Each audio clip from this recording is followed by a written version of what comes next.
Powered by Sports Interaction. Think you know what way it's going to go? Make your bet at Sports Interaction. Whether it's hockey, football, or basketball, Sports Interaction has you covered. Bet pregame, live and play, or on one of our many prop bets. Sports Interaction makes it easy to deposit, play, and cash out. Join now and see all that sports betting has to offer. Want to bet? Head to sportsinteraction.com/SDPN. That's sportsinteraction.com/SDPN. 19 plus. Please play responsibly. They said LA was good. Everyone thought LA was the best team in the NHL. Everyone was talking so much game. They're so good defensively. Oh, the Oilers should be scared. LA's so good. This, that. Philip Deneau, he can shut down anyone. Anze Kopitar can shut down anyone. Drew Doughty's back. They're healthy now. They're stingy. They have the best record since the All-Star game. Washed. Respect Edmonton. We stomped on them. They got the first shutout of the year. My God, Columbus was able to score goals on Edmonton. Stuart Skinner, prime Dominic Hasek, absolutely destroyed. LA talks so much shit. All this confidence, so unearned, based on nothing. You lose to Edmonton in Game 7. Congrats, you beat the Edmonton when they're reeling, when they're missing everyone back in December. And now when the going gets tough, when Edmonton comes in, Edmonton beats LA at their own game. Like McDavid talked about pace this morning, they came in, they played with pace. They hit hard. They scored goals. They shut every single LA fan up. Man, Southern California already is raining. You add the Tears of Kings fans in right now, there's going to be flood warnings in LA. Watch out. I'm so happy. Already crying. Oh my God, I'm so happy. I'm joined obviously by Dennis here every game. And we're so lucky today to be joined by producer Robert Molloy from SDPN. How's it going, Rob? I'll let the jersey slide, but I get to live in my jersey for the night. Yeah. Oh man. I do own a McDavid jersey. It's just like in storage in like a far room. I bought it like I bought it like at the McEichel draft year. So I do actually own one, and I probably should have grabbed it too, just in case the inevitable happens. But here we are. I love how you put it. The inevitable. The inevitable. It's such a game. It was a really fun playoff style game. That was such fun hockey. Like we're sitting there and it's 1-0. Like we're still sitting at 1-0 at the end of the second. I'm like, this is still such a fun game to watch as a sports fan and to like watch, because it didn't feel like I watch a lot of Oilers hockey and it didn't feel like Edmonton was running away with the game. No. There was no sign of Edmonton running or LA running the show. Like the last. I remember I saw the LA get beat 6-0 by the Leafs in December, and I knew from like the second period onwards, I'm like, you're running away. So it didn't feel like a running away game, but it also didn't end the way that would have been nice. Yeah, Dennis, what do you think of the game? I don't know what you're talking about, Rob. It ended in the best way possible. Had fun. It was a fun game, but more importantly, man, McDavid's 300th. Stuart Skinner posting the first Oilers shutout in 320 days. That's 84 games, including playoff games, that the Oilers have gotten a shutout. Insane performance. And you know what? It's against a powerhouse LA Kings. Zach, you've mentioned in the past couple of broadcasts, LA scary. LA is completely loaded up. Now, I'm sure Robert will say they got a couple guys out tonight, but the Oilers didn't care. The Oilers put on their hard hats, got their briefcase in their thermos, and ready to go. This is a game where they showed up and they played hard. Yeah, hard, especially against an LA team that loves to finish their checks and loves to be big powerhouse. That's how they won their cup. Is they won it with skill and they won it with size. Like both of those cups, a lot of those players, if you look at those, are above the 200 class or above the 6-foot class. Like you're looking at big boys and they're still playing big boy hockey. Like you can tell, like still Kopitar is still on this team. Like he has brought the big boy hockey with. So like, you're coming in playing a big boy game. And what happens in the first 2 minutes is that we lose a defenseman. Yeah, absolutely. And we play 12-5 for the whole game. Well, I'm glad you brought that up. Well, right off the bat, we knew the tensions were high between Oilers fans and Mikey Anderson, because last year, Game 6 of the playoffs, he put a horse collar chokehold on Leon Draisaitl and broke his leg, essentially. And obviously no supplemental discipline, not even a penalty on the play. As greasy as it gets from Mikey Anderson. McDavid comes in, finishes a routine check. He had a bunch of people softer than McDonald's ice cream crying about the hit on Twitter. 2-minute boarding. 2-minute boarding. I will concede it was 2 minutes for boarding. Absolutely. No more, no less. But yeah, that was intense. I was definitely worried about McDavid getting thrown out, but that definitely set the tone of the game. And I like how you pointed out that the Kings were playing big boy hockey, because the Oilers beat them at their own game. The Oilers out-hit the Kings. They out-skated the Kings. They were the harder working team on the ice tonight, and it showed in the end result. That's why they won. This is the first game this year that I can look up and down the Oilers roster, from Cody Ceci, Darnell Nurse, Kyler Yamamoto, does not matter. Every single player was impressive. Every single player exceeded their play from the prior games. Every single player played above expectations. I'm so impressed with every single Oiler, from Stuart Skinner beyond. I could write a love poem about each and every single one of these players that played tonight. I was so I'd love impressed. to read it. Oh, I will. I'll send it to you. Yeah, it's such like the Oilers played with the pace and they maintained the lead. Like the Kings are using their forechecking, they're trying to use their speed, they're trying to control the zones, and they're just like, the Oilers very clearly set the pace. People ask me what I think about the board, like the hit. I didn't like it. It's like a turn, but McDavid did let up enough that's why I think it was only 2 minutes and why it wasn't 5 in a game, or anything other than that. And also, Mikey Anderson didn't bleed, so that also always plays into a factor. Probably would have been 4. He was down on the ice for a while. That's what I was like. That's what concerns me. But if Mikey Anderson had gotten assistance off the ice, I think it would have been a phone call from the league. It would have been a $5,000 fine at best. We know this league, right. But McDavid's been suspended for hits before. He's been suspended for hits against the Kings, which is fine. He's gotten the 5 in the game against the Kings. Yep. That's a whole other story. A game for elbowing Kotkaniemi. He got a game early in his career for hitting Johnny Oduya from behind. McDavid is an underratedly physical player. What this game gave it reminds me so much of Game 7 versus LA. 1-0 game, really late into the third period, when once again Connor McDavid, Captain Clutch, the guy's a true-born ultimate leader. I've said this on many broadcasts. I don't know if you've heard this, Rob, but it is my belief, and I think it's not even my belief. It's just the cold hard facts that there are 2 hockey players who have ever put on skates that are better than Connor McDavid. 99 and 66. That is it. It is Connor McDavid and then those 2. He is an absolute workhorse. Even when he's not putting up 5 points a night.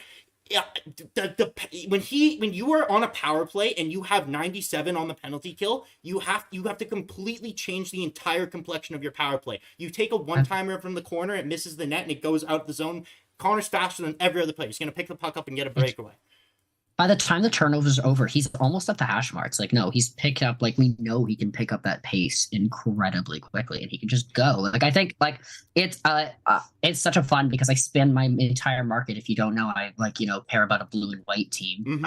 So that's who I spend a lot of my time. So I spent a lot of my year last year hearing the Matthews versus McDavid argument, and I'm like, okay, Matthews is going to here's the thing. I knew Matthews was always going to probably pull a Hart Trophy one time, grab it out of the hat while McDavid's in the league. And that was his last year. It's McDavid. It was always going to be McDavid. It could have been there was an argument last year, and that was an isolated year if you're looking at 1 year as a capsule.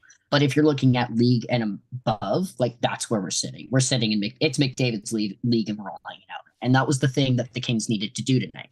And I think they did do a great job of neutralizing Connor McDavid for a lot of the night. I like the Phil Deneau play. Phil Deneau played him a lot. Hilarious. Also, what the heck is McDavid doing on the penalty kill? Why was he even there? How often does that happen? Well, so the penalty kill sucked for the big significant portion of the year, and then around Christmas, I believe, they made the decision to completely change up the penalty killers, and now it's a consistent thing. McDavid is always on around the 50-second mark of every team's power play. He's always on the kill.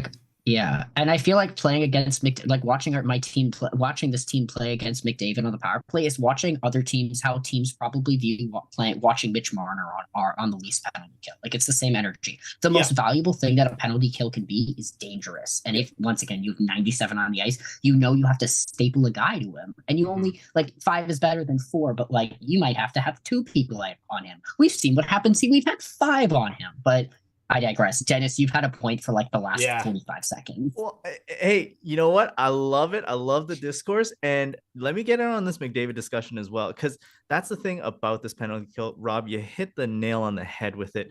Having McDavid on the penalty kill is insane in terms of just how it affects the other team's mentality. And you can see just from a really casual sort of play from Janmark during this penalty kill, a quick swipe along the boards, and just that one free puck, McDavid with his key timing recognition, just seeing the free and loose puck and knowing that he has a sheet of ice to go down, he can absolutely just turn on the Jets. And I think you said it in the group chat, Rob. By the time you realize he has the puck, he's already down in the hash marks. He's already thinking about 20 moves ahead. Later, he's so fast. He's got such a high processing speed. And he's got such a vision for the puck, and he's not the only one on this team with a vision for the puck. Can we talk about the first Edmonton goal? I'm sure you'd love to do nothing else. Yes. Disgusting, dirty, go to jail, Leon Draisaitl. Best passer in the NHL. Best passer in the NHL. He's like, I love his playmaking. Like, it's such a vision to watch up close. And I'm like, Phil Deneau, I really liked his game all night, and he got turned around. Like, I watched him just get on the back, like going for a piggyback ride with Leon Draisaitl. And like, you can't just expect, like, that's not something that you can predict. Like, it's not something that a team can predict that can happen. But it's like you give the Oilers an inch and then go for the mile. And that's how both of those goals happened. And it happened on the power play, and it happened in that first goal. Those backhand passes, though, I know you can't predict them, but they happen every single game. This isn't like a one-off occurrence. Like, Leon does this night in and night out. Just does it all time. We said this. Oh, also, the last thing I want to say about the penalty kill is I was waiting to say this. Rob, I'll just give you one guess at which team leads the NHL in shorthanded goals. Like, it was the least for like a hot second. It's not anymore. It's probably the Oilers. Yeah, I'm guessing they the have Oilers 14. do now. They're either lead or they're tied, but they were leader. leading They're for a long tied. time. Yeah. So there you go. Is anybody surprised? Like, once again, the most effective. If that's like, once again, your power play is 32.7%, which, by the way, That's hilarious that history. you're it's hilarious that you're that it was like 0 for 8 against LA coming into this, and then you get it on the night. I'm sorry, I find that so funny. Even the first power play of the game, like Korpisalo was insane. He robbed Draisaitl from his patented spot. But if we're going to talk about the first goal for a second, the backhand pass from Draisaitl was phenomenal. The finish from Kane was great. But what really impressed me about that goal, and something that we've been harping on for a while because he hasn't been playing with that confidence, is Kyler Yamamoto. The fact that he held onto the puck, skated through the neutral zone, evaded a back check from a Kings player, got around him, held onto the puck instead of making one of those cuts to the outside and back up to the defenseman, which is he's been like famous for the last 40 games. He is the reason they got into the zone, they got the entry, and then the magician Leon Draisaitl, obviously we knew he can make a pass like that. He does. Kane finishes it off. It was a great play from that line all around. Like, skill creates space. Like, that's the end. Skill creates space. If you're going to, you cannot make mistakes in the playoffs. Y'all watched it. Like, you cannot make these mistakes in the playoffs. And this is you're in tune-up mode. You're prepping for the exam. You can't study the night before. Yeah. Here's the thing, right? If you look at the stat line as well, Draisaitl, obviously we know he's got that patented shot from that point, his office, right? But he's also a huge guy, right? At the end of the night, if he's trying to ride a guy into the boards, 100%, he is able to hold his ground. And he had 3 hits tonight. You mentioned Kyler Yamamoto. We've talked about how he's kind of looked lost in the past in this top 6. He doesn't really know what he's supposed to be doing. He had 2 hits tonight as well, and he played way bigger than he actually is. That's a thing where you were right, bang on about his confidence. He's holding on to the puck. He's creating that space for Draisaitl, because you can't just ignore a guy as he's coming down center ice. I thought Kane, like you said, the hands on Kane were always a little bit iffy after coming back from surgery, but it looks like he's starting to pick it back together. Those good hand-eye, and it was able to make that shot clean. The last 2 games for Kane have been excellent. This is the Evander Kane that we were missing for the last, since he's come back from injury. He has been phenomenal. Sorry to cut you off, Dennis. I'll let you continue going. Okay. Sorry. No, I thought I cut you off. All good, man. I all good. I felt bad.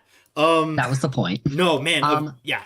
You go ahead. It's just it was like a wild, like to watch, like, once again, the fact that the Kings, like, to give the Kings a little bit of hair, like, just to give them, I know it's game over Edmonton. Hello, have you subscribed? Maybe do that. Here to give the, like, just to give like a hair, it was pretty wild to watch LA play 12-5 all night. Yeah. LMAO, and especially because Mikey Anderson is our top left wing defenseman right now. Yes. Like that's where he usually, like, that's usually where his office is, and then usually Trevor Moore stays on the left. Trevor Moore is not the player I'm thinking of. Gabe Vilardi's usually the third line right winger comfortably. And then Kempe's the first line. Like, Kempe's in the same kind of spot. But having the lines all juggled around because Fiala is out and because Gabe Vilardi is out is hilarious. Yes. Like, everyone is playing a little bit out of it, but this is because this is exactly where the Kings were last year. They got injuries right leading into the playoffs. So if nothing else in this game, I'm just really glad nobody else left this game hurt, because we can't afford to have any more injuries. But the fact that you scored 1 goal in 6 periods in Alberta is concerning. Yeah. Especially because the reason people have been so high on the Kings and the reason people keep arguing they're this dark horse team, which I do still think they could make some noise in this year's playoffs. They're a different team than last year, but like, is because they are really strong defensively. They finally have some goaltending. We'll talk about Korpisalo and Skinner in a second, and then they've been able to score. Yes, absolutely. None of the scoring happened tonight, and I'm like, okay.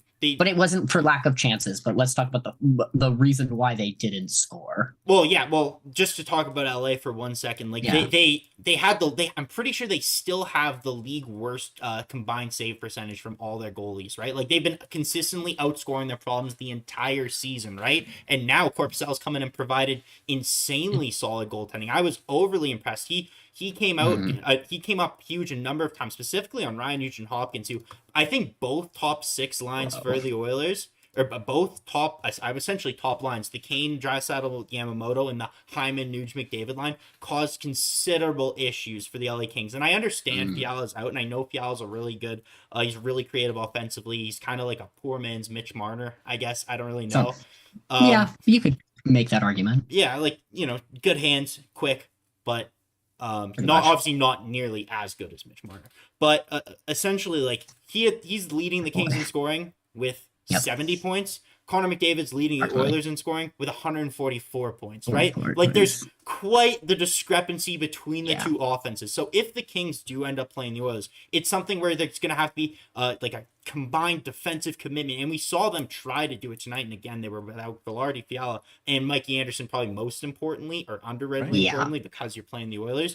But you just see the Oilers, all they need is one chance. All they need is one shot. And they're better at converting on those chances than any other team in the NHL. They're unbelievable. But again, before we're going to talk about goaltending right now, and obviously Stuart Skinner, we're 74.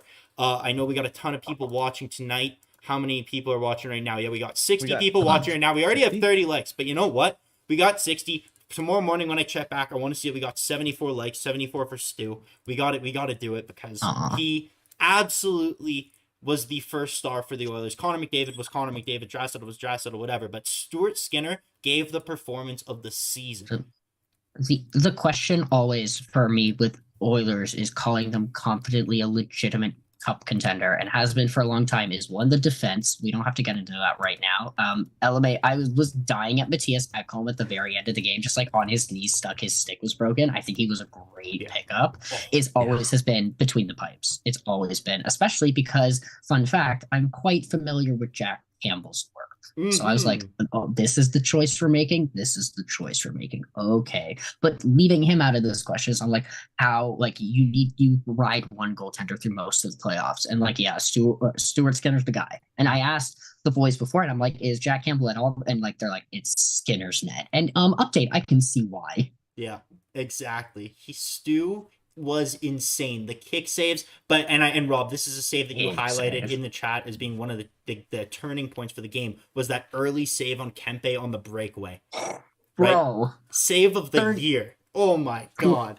I love looking at Money Puck. I'm not a big analytics person for the chat to know, but I really like looking at it because it cooperates the eye test and also, the vibes of the game. And like that had like a 28% chance of scoring, which was one of the highest chances for the Kings all night. Like the fact that like got robbed, and like it's you hate to see a team get goalied, and I think LA kind of got goalied. Like I think they had some really good, like it's hard. Like it was like they had some really great chances, but they also like to the Oilers' credit, like they looked great. I understand why you're saying that, and Dennis, I'll let you go in 1 second. I just want to say, just to say to Rob's thing that they got goaled. If you look at the expected goals, according to Money Puck 5-on-5, the Oilers had almost a full expected goal more this game. In all situations, it was a little bit closer, but the Oilers still on top throughout the entire game. They definitely were the better team. On the deserved to win a meter, it was like 71-30. Hilarious. But yeah, it was, but it's so hard to be, you're in a 1-goal game, so it's always the game of like, is there one left? But here's the thing, right? When I looked at this game, Stuart Skinner had some lights out saves, and it was clear, especially the ones that he was sort of able to glove down. Those were the ones that were maybe the more dangerous chances. But props to the Oilers defense. I mean, we know in the past from the last playoff push, defense is not the strong suit of this team. But today they were doing a fantastic job of getting Stuart Skinner's sight lines open, so he was able to see pucks. Of course, he was just lights out. The one that I keep going back to was the floater that sort of went up into the air off of, I think it was Quentin Byfield. And I think so. From Stuart Skinner's angle, you have no idea where that puck is, but he almost had that spidey sense going on, knew to dive backwards. And I think that would have been a goal that trickled in if it wasn't for that move. Like Stuart Skinner was playing lights out when he needed to. And a lot of the chances, and there were a lot of shots on net, a lot of the ones that were from far out had very little chances of going in just because he had a sight line on it and was able to get rebound controls going all the way out into far ice, like out of the danger zones.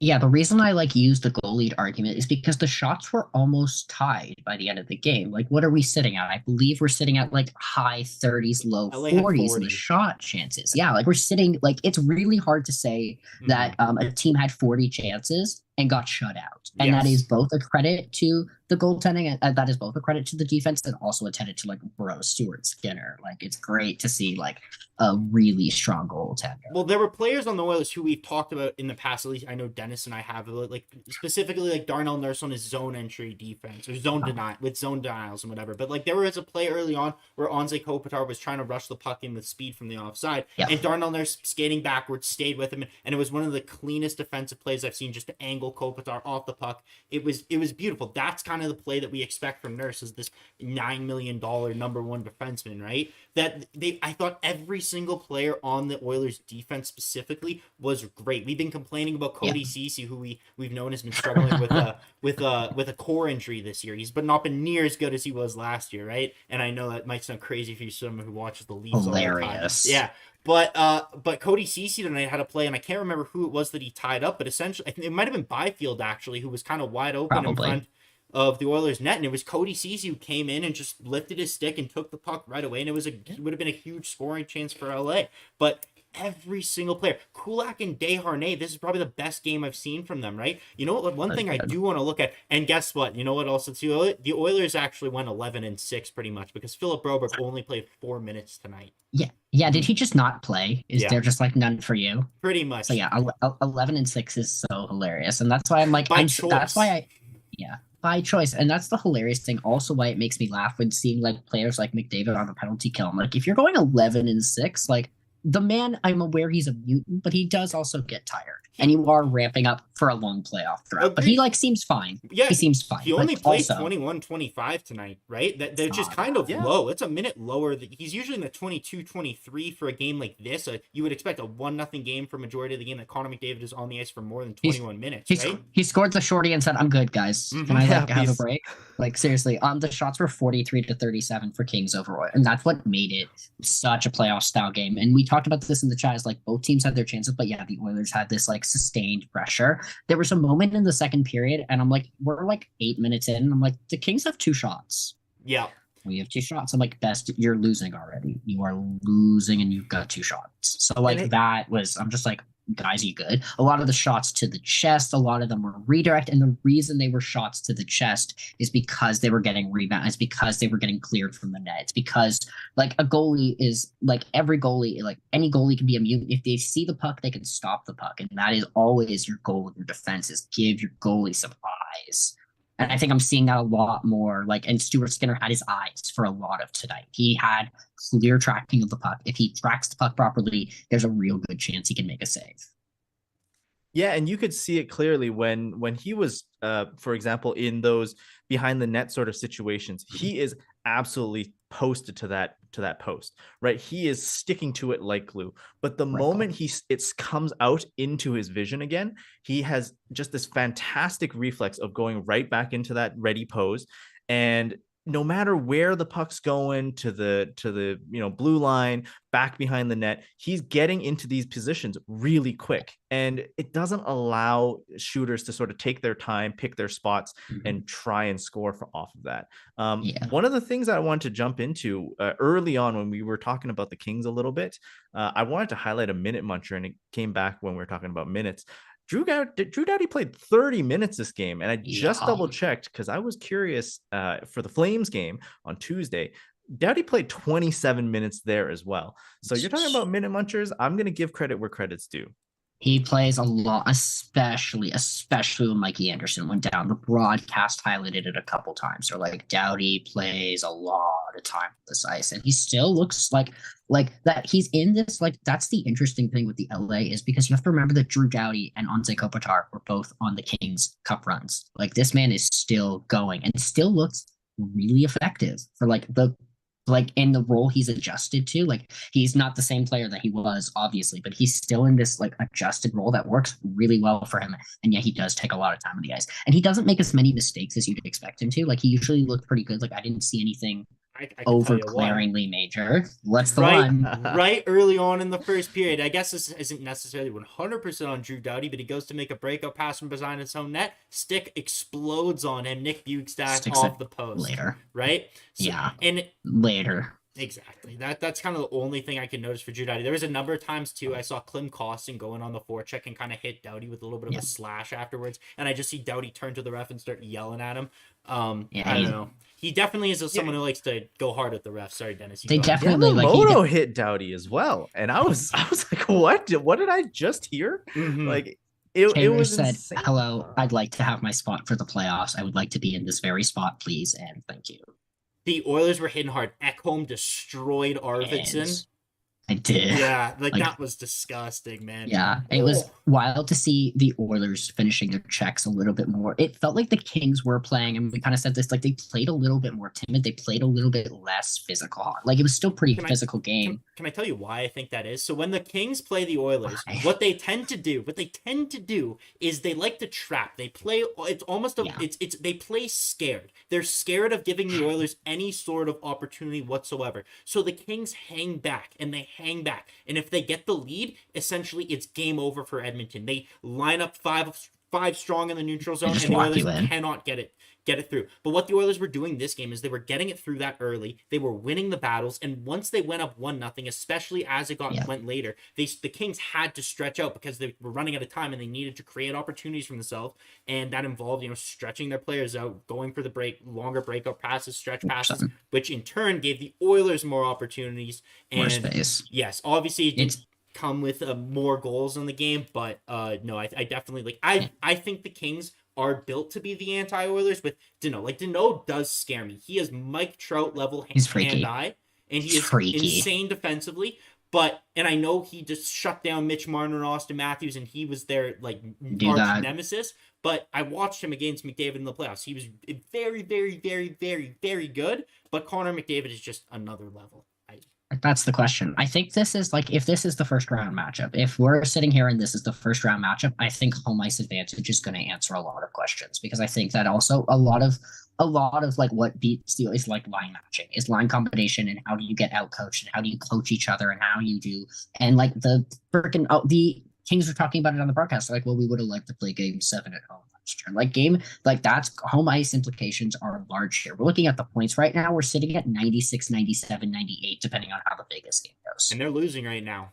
And they are Yeah. losing. So, like, if the Kings had won this game, they would have tied Vegas. And now in this situation, this jumps the Oilers to second in the situation. But, like, it's wide open. The Kings are spending the next 4 games, I want to say, also all against Pacific teams. So that's fun. It's all They played Vegas interdivision. twice still, I'm pretty sure. They played Vegas twice. We see y'all again on April 4th.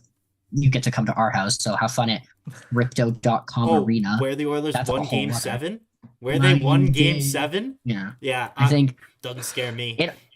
but yeah, it'll be an interesting. I think home ice advantage is going to say a lot, especially because like this feels like a very different, like a somewhat different Oilers team against a very different Kings team, and I'm super curious to see like, are you going to make any noise in the playoffs? Because like I think they could if once again if you're allowed to score a goal ever again, that'd be nice. Well, I mean, As much as I still kind of hate the King goal horn, it's so aggressive. You so think? loud. I don't. I don't like it because of the playoffs. It's like Leaf fans hearing Boston's goal horn. It just gives me the heebie-jeebies. You know, it's just PTSD. so loud. I've never been a big. I like the pitch of it, but I don't like the volume. Game 6. If that makes any sense. Game 6. Thank you. Sorry, I made a mistake. The Oilers won a must-win game 6 in LA. Excuse me. You did do that. Yes. They beat what's that home like? in game 7. Sorry. Thank you for That's what I thought. I'm like, y'all had home ice. Oh, you should have corrected me. I'm just too jacked up. Sometimes I can't think because I'm just like, this is those games. The blood's in his eyes. These games. So these are the games that I'm most hyped up for. All 82. Probably like those divisional games right at the end of the year. I probably hate the LA. No offense, Rob. I like you, but I hate every other Kings fan so much. I hate playing the Kings. They drive me nuts. I could feel when I'm watching. I hate them more than the Flames. Like they make my blood Which is surprising. boil when I'm playing them. Just like the takes that come out of their fans' mouths are preposterous. It's something about that when you're like a recent, like especially because like once again our cup runs in 2012 2014, y'all were not having a real good time in those years, so like that also doesn't help the situation, especially once again as somebody who dislikes a black and yellow team for lots of different reasons. I feel you. There are teams I hate just as much. I think I live such a weird LA Kings fan life because they were the team that brought me back to hockey in 2014 with Tyler Toffoli in that cup run, like 13-14. That's like when I remember. And that also, like, I watched a lot of Pacific games. I watched a lot of Kings and I watched a lot of Oilers at the time because, like, that's just how my life worked at the time. And so I had these late night games. So I don't have, like, this deep hatred of Edmonton. If I was, like, a lifelong watch, like, did this, like, lived out in the Pacific, saw I probably would feel similarly. But you asked me here for vibes, and that's what I'm here for. It's the way, like, just when you play a team so much and the games are so tight in the series and you obviously I'm the and I can sit here and rant and say, oh, McDavid's hit wasn't, that was 2 minutes, whatever. But I'm like the most biased homer that ever existed, right? That's the thing. And that's why when I see the Kings fans just the version of me, but for the Kings, I just want to just go off and just start getting into Twitter fights and I'm pre-arguing with them in my head, and look. Yeah, there were some Twitter fans during the LA series which definitely crossed lines. I mean, like obviously last year Ben Stelter was fan base story has here. Yes. Yeah. There were some jerks, and you know what? We shouldn't even spend the time thinking about them. Just block them and move on.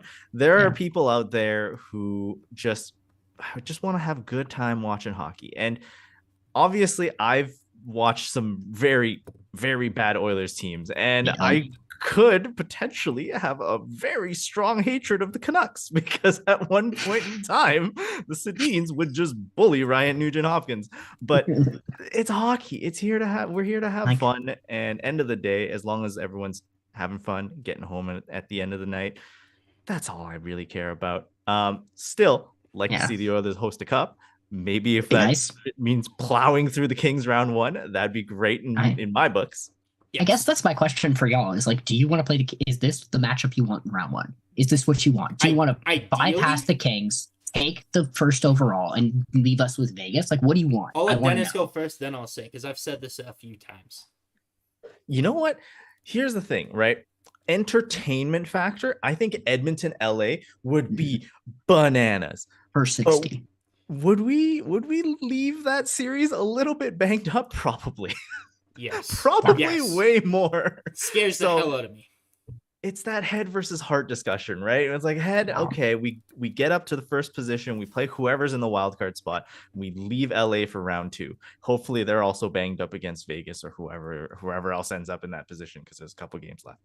But this is the thing where it would be astounding for me to get into a position where we could beat LA clean this time.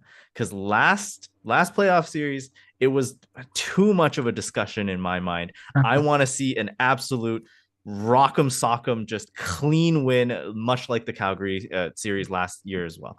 Zach, your comment. Okay, so what I'll preface this with is saying I hate picking my opponent in the playoffs. I absolutely hate it. It's the worst. It bit me in the ass. I remember when they were in the All-Canadian division, and I wanted nothing to do with Montreal. I only wanted to play Winnipeg. When Winnipeg fell into fourth or third and it worked out that they would be playing Edmonton, I was ecstatic. What happened? Edmonton got swept. Right? Like, you thought that it was just a perfect matchup, and you just never know. It's hockey, and that's what scares. That's why I believe in karma, and I hate picking a team. That's why I try to be so careful with what I tweet out, because I never want to I don't want to be that guy that's getting dunked on by the entire other fan base or, tempting fate. Exactly. So I'm very careful with that. Now, exactly. But with that being said, essentially, I listen, games against the Kings are so fun because I can feel that hate, and hate might be the wrong word, and I think I offended someone in the chat. Intensity. Let's go with intensity. When I'm watching it, like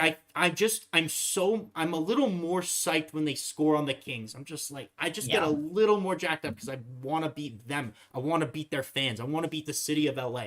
But ideally for the Oilers in pursuit of a cup, I think the ranking of playoff opponents goes Seattle, Vegas, then LA. Like, those are the order in which you want to play them. Now, Wise Kyle in the chat made a good point. If Winnipeg keeps pooping themselves, it might be Edmonton wins a division. It might be Edmonton Calgary in the first round. Like, there is still a chance of that. Please. Right? So that'd be so fun. I think that would be if I'm picking, that would be my ideal matchup.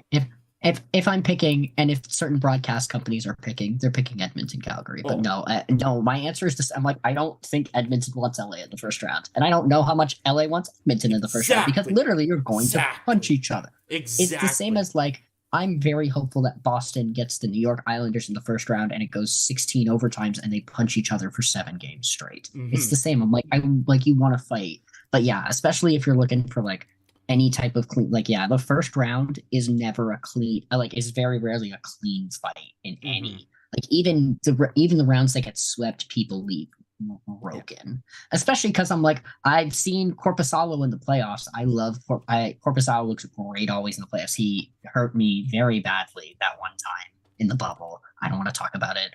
The play-in round. Woof. So, like, I can see, like, I just like, if I had to pick the matchup for the Kings, I really like them against the, like, I would want to see Kings Vegas. I think that'd be really fun. Mm-hmm. I would love to be home ice in that situation, because my God, I love the concept of the Vegas Golden Knights, but watching their pregame before they play you is exhausting. But it would be very pretty, the, like, Golden Knights versus like they probably do some like LA, so like their night situation. Like, I think that'd be a fun pregame show, but that's also all for spectacle. But yeah.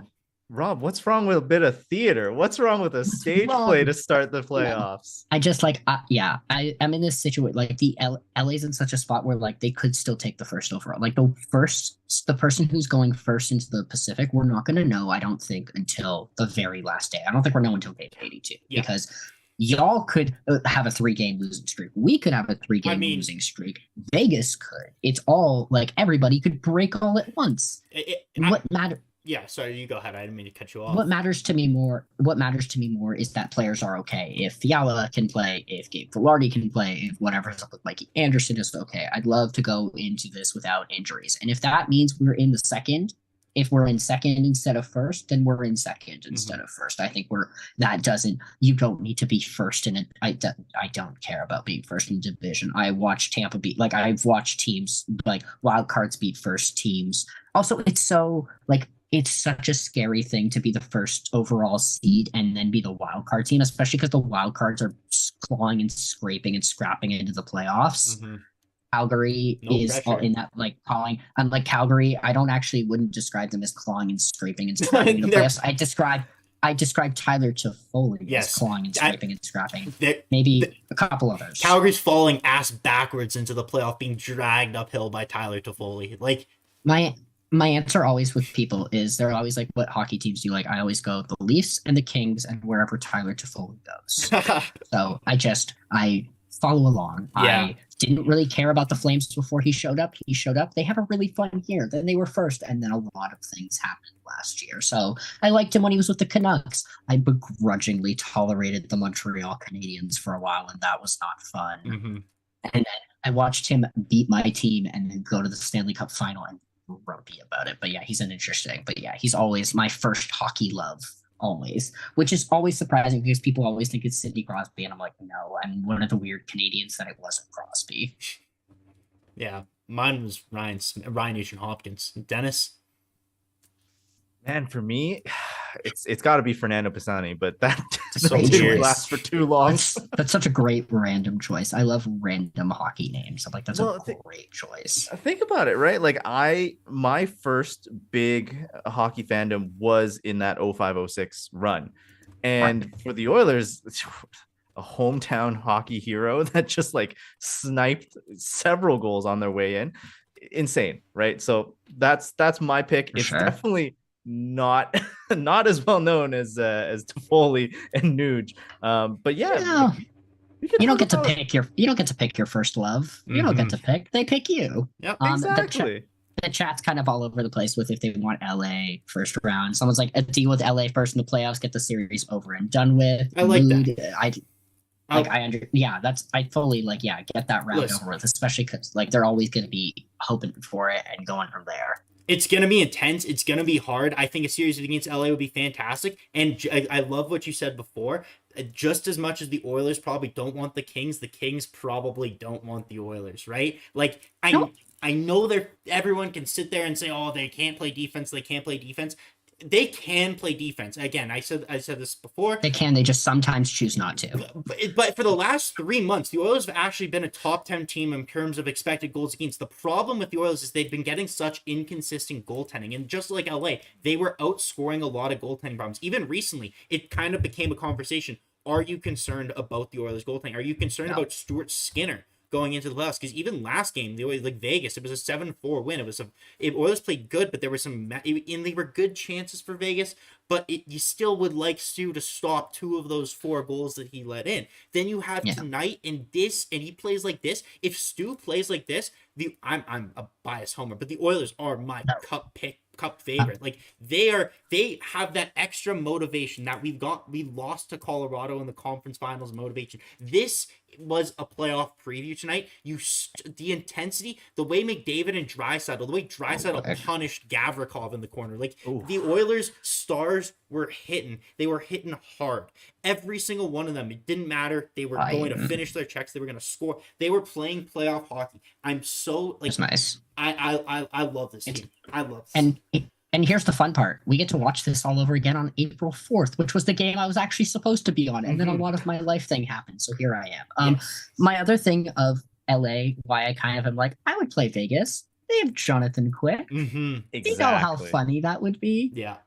Both scenarios are absolutely hilarious. Jonathan Quick beating his former team beating Jonathan Quick. And the freaking PR nightmare that was that whole Jonathan Quick situation. Yeah. It was, you can see it now in the goaltending that we're getting from Korpisalo. And the goaltending, like literally Phoenix Copley saved our butts. Like Crazy. the Kings were not good. And the problem was between the pipes. And it wasn't even like a secret. Like that was the problem. And like I love Jonathan Quick. And like the idea that we were just gonna like let him fade away off into the it just wasn't gonna work anymore, especially if they really wanted, like if you wanted your cup aspirations. It's why as soon as people are like, oh, they've got good goaltending now, like I'm putting the Kings in the running. Yep. And the West is such a weird experience. The West is so weird. Well, been the best team since the All-Star break? Who's been the best team since New Year's in the NHL, including Boston? It's been the Edmonton Oilers. They've dominated almost every single game that they've played. They obviously have won some games that maybe they didn't deserve to win against teams like San Jose, Arizona, but maybe they were just Welcome to luck. like I said, maybe they were just bored playing bad competition. They finally get a good game against the Kings, and look at they all showed up. I'm jacked up for I'm jacked up. When is the game? Monday? You said Tuesday. Tuesday, yeah, man, that's gonna be intense. Yeah, very it's interesting. So quick right away. Well, especially like I'm super curious if like if the Kings are back to full strength by then. It would interest me if how much that affects the change. And like I have no idea. I don't want to see Kevin Fiala on the ice until I don't want to see him on the ice until he's ready. I don't want to see Gabe Villari on the ice until he's ready. I want to see but I would love to see these two teams fully at full strength, like what this looks like. And still full credit to the Oilers tonight. I'm not giving the Kings would have won if they had I don't know. That's not my thing to figure out. That's what the stats people are for. That's what you play the games and chill for. I don't know. Maybe. Who's to say? Mm-hmm. But it'd be really nice to see that. I think even more than Fiala, it'll be very interesting to see if Mikey Anderson is back, but I'll let Dennis go ahead. Dennis has been struggling to get some words in with me and Rob. We're just talking. Hey, all crazy. Good, man. I'm just enjoying the vibes right now. You know what? The one thing I will say, as wild as the West is, it's so much more fun in my mind to have this sort of struggle. You look out east and you see okay, Boston's already clinched the President's Trophy. Everyone is set there. The wild card is I guess there's a little bit of a race. No, I'm one that aligns with chaos. So the fact that, you know what, if Rob's right and we go on some sort of a losing streak, we could be back into the wild card. And the one team I don't want to play at all is Minnesota. Yes. Because Edmonton and Minnesota just doesn't end up well for us. It's so weird. It's a weird thing. And this was pre Kaprizov, it's insane to think about how many possible ways this matchup could go. But I'm all for the chaos. If Calgary comes in, we play Calgary round 1. I'm all for it. That's wild. If it's Seattle and we just out glam them all the way over to round 2, that's fine as well. I'm fine with anyone. Dallas, Colorado, Dallas was fine too. When we played Dallas, that was some of the Oilers' best hockey last week. Colorado's still scary. All of these teams, you know what? I'm down for it. Let's just get the playoffs rolling. Yeah, that's honestly. As much as we love talking about how standings are going to be affected and ease of schedule coming up and the final 6-7 games, resting players, game management, load management. Nah, let's just do the playoffs now. I'm ready for it. I can confirm it's a little bit boring. I've literally known that it'd be Toronto, Tampa since November. We've known. It was not a question. It's a little boring. Yeah, absolutely. It definitely is a little boring, but you know what? I don't mind this playoff format. We've been going for almost 45 or just over 45 minutes now. We're gonna kind of Adam. Yeah, exactly. Sorry, Adam. Me and Dennis tend to go for an hour on most nights usually, which I don't know how happy Adam is about that, but we'll see. Anyways, one thing I did want to say before we ended up, and again, I've been horrible about talking about this. I've been meaning to talk about this more, but so damn sorry, I got distracted. That made me laugh. But at the beginning of the season, Dennis and I said that for every Oilers goal scored, we were going to donate $1 to the Ben Stelter Fund. And essentially tonight, just like Connor McDavid hit 300 goals, the Edmonton Oilers have hit 300 goals on the season. So we have our donations at $300, and I hope they rinse us dry in the last 7 games. I hope it goes as high as they possibly can get it. I don't know what else to say there. You got time. Yeah, exactly. You can have an 8-0 blowout randomly. There's time. The Oilers play Anaheim twice. They play San Jose to close out the season. Twice. You got time. Exactly. McDavid. Play James Reimer and score 10 goals on him. Drain the rest of our wallets, because that's the other matching fund that's happening right now. Is a bunch of folks are donating as well every time a goal gets scored against James Reimer. So that's always a fun one. Absolutely.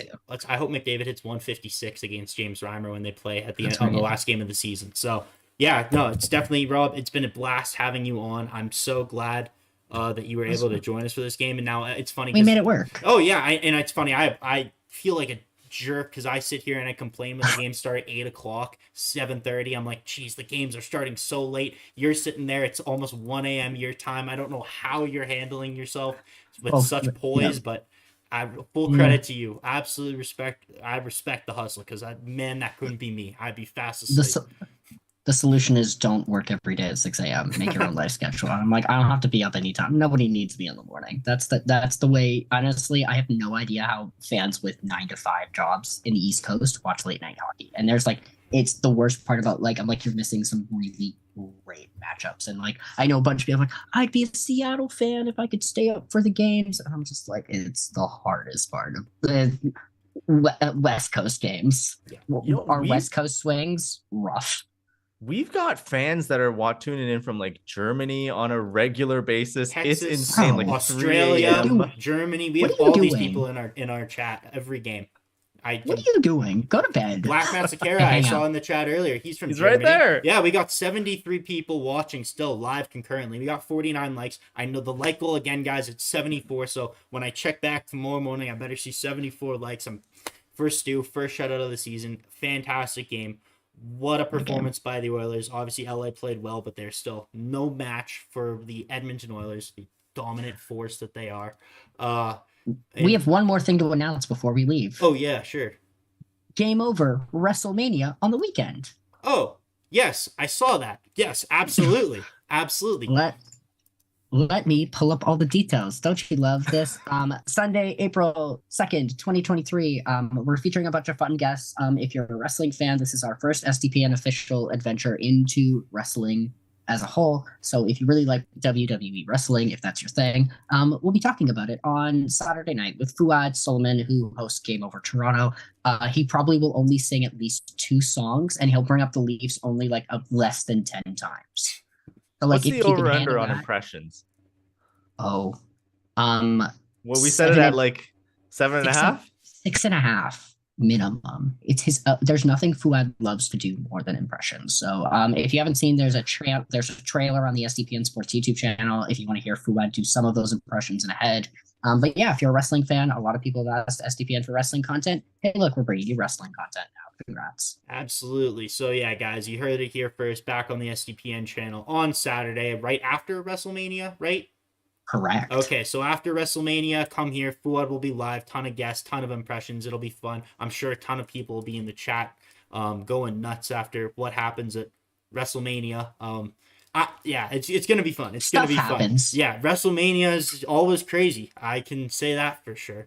But yeah, no, the last thing I got to say, again, 68 people. We've crossed the 50 like threshold. Super jacked about that. And yeah, any last words from you guys, Dennis, Robert, before we go to sleep for tonight? Well, I just wanted to do this typical question. Rob, where can they find you? Thank you. I'm at rs_Molloy on Twitter. It's in the link in the description. And honestly, you can find me on anything that SDPN Sports does. So if SDPN Sports is doing a thing, I am probably there. I think that's Jack of all trades. I do literally nothing else. I do SDPN stuff. Yes. Yeah, we mentioned Rob, like producer Rob, editor Rob, just everything under the sun, moderator Rob, everything under the sun.